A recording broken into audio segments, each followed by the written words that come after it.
Let's be honest, we've all experienced that moment of regret after purchasing a game and realizing it doesn't live up to our expectations. I've certainly been let down by a few titles that initially seemed exciting. To save you from that disappointment, I've put together a list of games that have truly impressed me and left me satisfied with my purchase. So, without further delay, let's dive in. Ghost of Tsushima is easily one of the best action-adventure video games that I've played in recent times, and now that it's finally released on PC too, more people can enjoy it than ever before. If you have the chance to play it on a beast PC with maximum settings and in stunning 4K resolution, prepare to be blown away. The visual experience is nothing short of breathtaking. This game features gorgeous graphics with an amazing attention to detail. It takes place in the days of the samurai in Japan, and it beautifully recreates what the country looked like at the time. Whether it's the houses, the wilderness, the armors, or even the animals, everything is filled with life and feels incredibly immersive. No part of the game's map feels unnecessary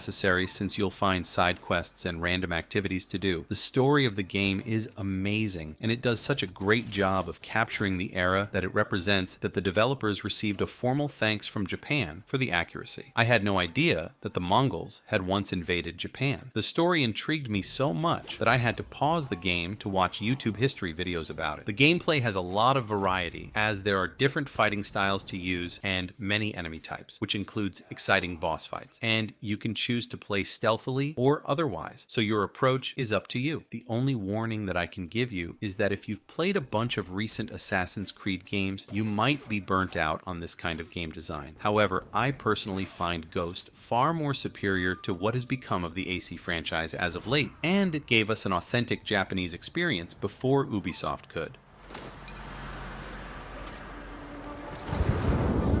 Elden Ring is From Software's latest entry in the Souls franchise, and it's nothing short of a masterpiece. The game has a very immersive open world that is filled with unique locations, endless enemy variety, intense boss fights, tons of loot, and different kinds of weapons that lead to entirely separate playstyles. On top of that, you can choose from different races and stats too, which further change how your experience will be. What sets Elden Ring apart from the other games in the series is that it's more accessible than its predecessors. That's not to say it's an easy game, but its design is slightly less punishing since it's more polished and a bit less janky than what we're used to in the genre. Last but not least, the game has an incredibly detailed story that you can uncover by communicating with NPCs and reading lore about the world that you're in. You can pursue various quest lines, with your choices impacting the story in different ways, leading to multiple possible endings. With the expansion, Shadow of the Erdtree, just around the corner, it's a great time to jump into the game.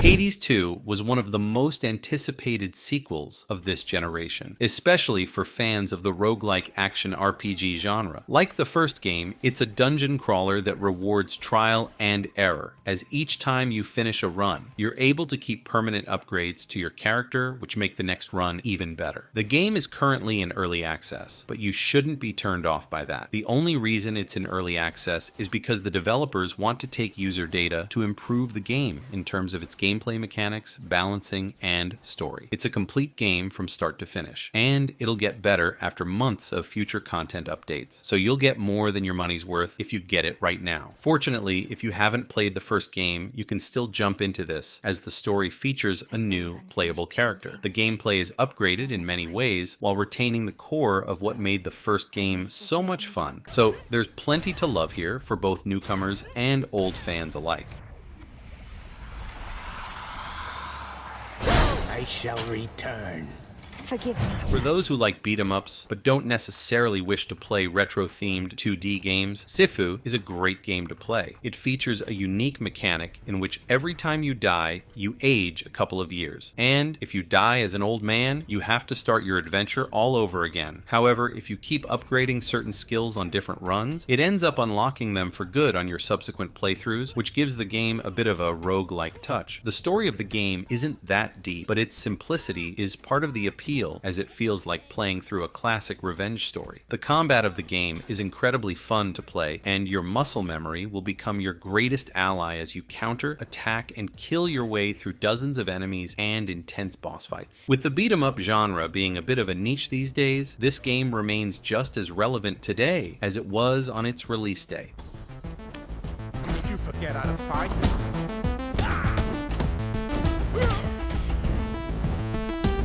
Wake 2 is hands down one of the best survival horror games ever made. The first Alan Wake game was pretty good too, but it was nothing out of this world when it came to its gameplay and graphics, even for its time. However, Alan Wake 2 shows you that Remedy has become a master of its craft as this game takes everything up a notch. The graphics appear photorealistic, which makes the horror aspects of it feel even more immersive. The gameplay is less focused on the action and makes exploration a bigger aspect this time around, which is a step in the right direction. And the story is outright mind-blowing, as this new chapter in Alan's life is even more torturous for him than what he went through before. We also discover the stories of this game and control are connected in a distant but relevant way. While playing the entire franchise is of course the best way to go about it, you can play Alan Wake 2 as a standalone experience too, as it's self-explanatory for newcomers. If you like great stories in video games as much as I do, you'll have a great time with this one.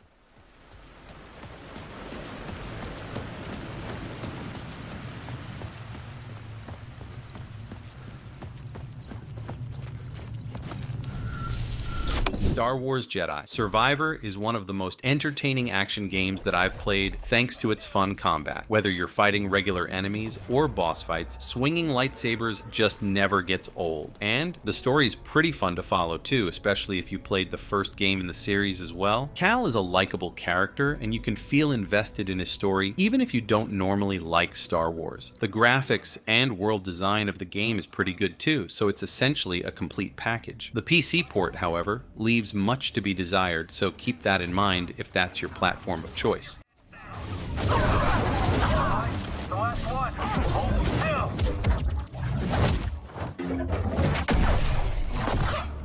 With Final Fantasy VII Rebirth taking over the spotlight for this generation of Square Enix games, Final Fantasy XVI unfortunately got overshadowed despite being a solid action RPG. The game features really fun combat that has been designed by one of the people behind Devil May Cry's development team. Granted, it's not as great as DMC's combat, but it's still the best non-turn-based swords play that you will find in a Final Fantasy game. The story is surprisingly mature, and the game features many elements that would be unsuitable for children. And while the characters appear somewhat edgy at first, you grow to like them after learning more about their past and spending more time with them. The graphics of the game complement its set pieces too, as some of the boss fights feel out of this world in their presentation. It's a very interesting game to play, and I love that each generation of Final Fantasy always has something different to offer. The PS5 exclusivity undoubtedly hurt the game's sales as well, so the fact that it's coming to PC soon makes me hopeful for its future. Disco Elysium is one of the greatest RPG games that I've ever played. It takes you into the shoes of a police officer and features very little combat, as bullets and opportunities to use them are limited. Instead, you spend your in-game days exploring, investigating, and interacting with the game's world and its NPCs. The game is very customizable in terms of how the player chooses to approach everything, since there are 24 different skills that represent separate aspects of the main character, and what you prioritize ends up becoming his personality. The game has many choices that you can make, which changes many things throughout your journey and gives you different endings too. Even though a lack of action might turn some people off from the game, it does not feel slow at any point, as you're always up to something. There's never a dull moment, but be prepared to read a lot of text. Fortunately, it's very well written. This game is cheap and available on every modern-day platform, from PS5 and Nintendo Switch to a toaster, so you have no excuse to skip it. If there ever was such a thing as an ugly kid, then this is it. He's almost exquisite in his ugliness. Mainstream gaming steering away from the puzzle genre, indie games have been a beacon of light for those who still like playing such games. Ugly is a phenomenal puzzle platformer game that features a unique gameplay mechanic centered around the concept of mirror images. The puzzles of the game are very creative and require the player to create a mirror clone of themselves to do things that they normally cannot. The puzzles in the game truly require you to use your brain, and you'll often find yourself thinking hard on what to do next. So, despite being a somewhat short game, it can end up being longer based on how quickly you're able to figure things out. The narrative of the game feels melancholic, but it's not in your face about it. You slowly uncover the mystery behind the game's world as you play, and it feels like a beautifully written tale when you have the full picture. I highly recommend the one to anyone who likes puzzle games.